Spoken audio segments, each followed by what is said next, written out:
ঈদের দিন থেকেই উপচে পড়া ভিড় ছিল বসুন্ধরা সিটি স্টার সিনেপ্লেক্সে। তবে মুক্তি পাওয়া 6টি সিনেমার মধ্যে দর্শক টানছে বরবাদ ও দাগি। এদিকে ঈদে মুক্তি পাওয়া শাকিব খানের আরেক সিনেমা অন্তরাত্মা দর্শক না টানায় নামিয়ে দেওয়া হয়েছে সিনেপ্লেক্সে। ঈদ সিনেমার বাকিটা সুমনা সুমির প্রতিবেদনে। এবারের ঈদে মুক্তি পাওয়া সিনেমা দেখার জন্যই দর্শকের এই ভিড়। মুক্তি পাওয়া সিনেমাগুলোর মধ্যে দর্শক টানার প্রতিযোগিতায় এগিয়ে শাকিব খানের বরবাদ ও আফরান নিশোর দাগি। দর্শকের চাপ সামলাতে প্রদর্শনীর সংখ্যাও বাড়িয়েছে সিনেপ্লেক্স। ঈদের দ্বিতীয় দিনেও হাউসফুল ছিল বরবাদ ও দাগি। দর্শকেরাও সিনেমা দুটি দেখে মুগ্ধ। সিনেমা তো 2-4 বছর ধরে দেখতেছি, ডে বাই ডে আপডেট হচ্ছে।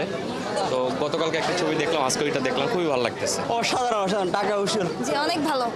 কি বলবো, এই মুভিটা বাংলাদেশে একটা মাইল ফলক। মানে ড্রাগের যে বিষয়টা যে নেশা করে, এটা যে একজন মেয়ে ভালো করতে পারে আবার একজন মেয়ে খারাপ করতে পারে, এটাই দেখাইছে আর কি।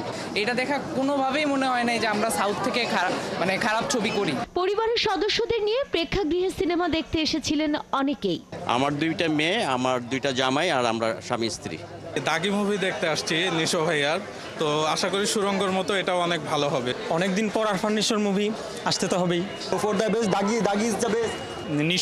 নিশোর ফ্যান। আশা নিয়ে যাচ্ছি, আশা করি দেখি কি হয় দাগিতে। তো নিশো আমাদের এখনকার যে সময়টা, এই সময়ের অন্যতম সেরা অভিনেতা। তো একটা অভিনয়ের সমৃদ্ধ সিনেমা দেখার প্রত্যাশায় আছি। দর্শকের রিয়াকশনটা দেখলাম, দ্যাটস ওয়াজ অ্যামেজিং।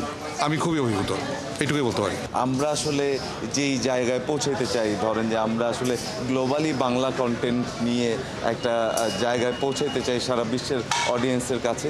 তো এরকম দর্শকের ধারাবাহিকতা, ইনভলভমেন্ট, এঙ্গেজ থাকলে আমরা এটা অ্যাচিভ করতে পারি। ঈদের দিন থেকেই সোফার সবগুলো হলই মানে মোটামুটি দর্শক ছিল, এবং মানে এটা বলতে দ্বিধা নাই যে হাউসফুলও ছিল।